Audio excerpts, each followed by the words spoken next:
ಅರ್ಜುನ ತಂದೆ ಮತ್ತು ಮಗ ಇಬ್ಬರದು ನಡುವಿನ ಸಂಭಾಷಣೆ.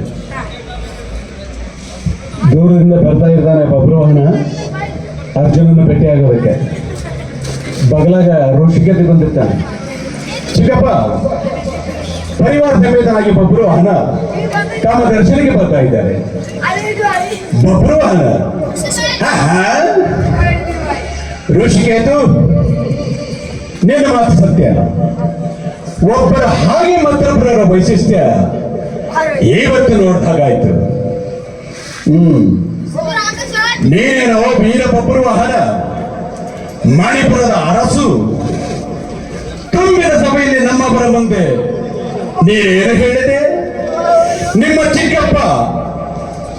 ಅಪ್ಪನೇ ಹೊರತು ಇಲ್ಲ ಆರಿಗೂ ದೊಡ್ಡಪ್ಪನಲ್ಲವೆಂದು ಹೇಳಿ ಬಾಯಿಗೆ ಬಂದಂತೆ ಹರಗಿನ ನೀರು ಈಗ ಶರಾರ್ಥವಾಗಿ ಬಂದಿರುವುದನ್ನ ನೋಡಿದರೆ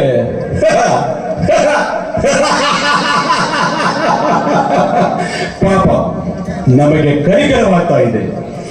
ಪ್ರಾಣ ಭೀತಿಯಿಂದ ತಲೆ ಬಗ್ಗಿಸಿದವರ ತಲೆಗಾಗಲೇ ಪಾಂಡವರ ಧರ್ಮ. ಕ್ಷಮಿಸಿದ್ದೇನೆ, ಏಳು ಮೇಲೆ ಪ್ರಾಣ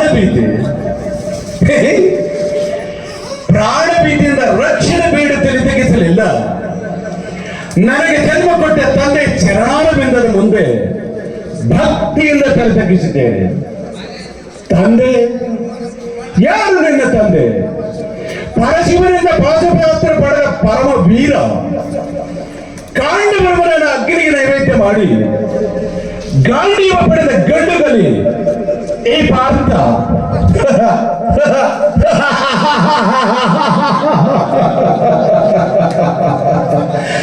ಪಾಶುಪಶಾಸ್ತ್ರ ಪಡೆದ ಪಾರ್ಥ ಅಂದರೆ ನಾನು. ಇವರತ್ತ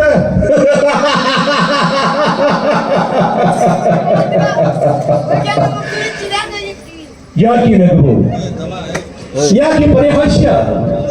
ಇದೇನು ಒಗ್ಗಿ ಬರುವ ಪುತ್ರ ವಾತ್ಸಲ್ಯಕ್ಕೂ ಅಥವಾ ಅಶ್ವಮೇಧದ ಕುದುರೆಯನ್ನು ಕಂಡ ತಕ್ಷಣ ಕಪ್ಪು ಕಾಣಿಕೆಗಳನ್ನು ಕೊಟ್ಟು ಶರಣಾಗತನಾಗಲಿಲ್ಲ ಎಂಬ ಆಕ್ರೋಶಕ್ಕೂ? ಎರಡಕ್ಕೂ ಅಲ್ಲ.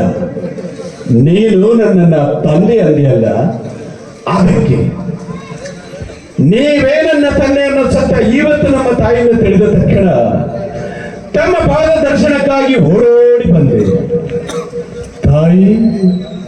ಯಾರು ನಿನ್ನ ತಾಯಿ? ರಂಭೆಯೋ, ಊರ್ವಶಿಯೋ, ಮೇನಕೆಯೋ, ಕಿಲೋತ್ತಮೆಯೋ? ಹರಿ ಶಾಂತಂ ಪಾಪಂ. ಪರಮ ಪವಿತ್ರವಾದ ನನ್ನ ತಾಯಿನ ರಂಭ ಉರಿಸಿ ಹೋಲಿಸ್ತಾ ಇದ್ದೀರಾ? ನ್ಯಾಯ, ನೀತಿ, ಧರ್ಮಗಳೇ ತನ್ನ ಜೀವನದ ಉಸಿರು ಅಂತ ತಿಳ್ಕೊಂಡಿರು ಧರ್ಮರಾಯನ ತಮ್ಮನ ಬಾಯಿನಲ್ಲಿ ಇಂಥ ಮಾತುಗಳು ಬರಬಾರದು. ಪಾಂಡವರ ಘನತೆ ಬಗ್ಗೆ ಮಾತನಾಡುವ ಯೋಗ್ಯತೆ ನಿನಗೆಲ್ಲಿದೆ?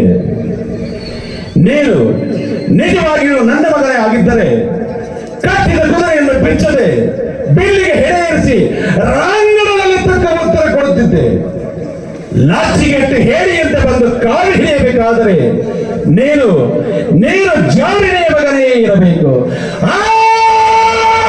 ಜಾರಿಣಿಯ ಮಗ ವರ್ಗದ ನುಗ್ಗುವ ಪ್ರವಾಹವನ್ನು ಪ್ರತಿರೋಧಿಸಬಲ್ಲೆ.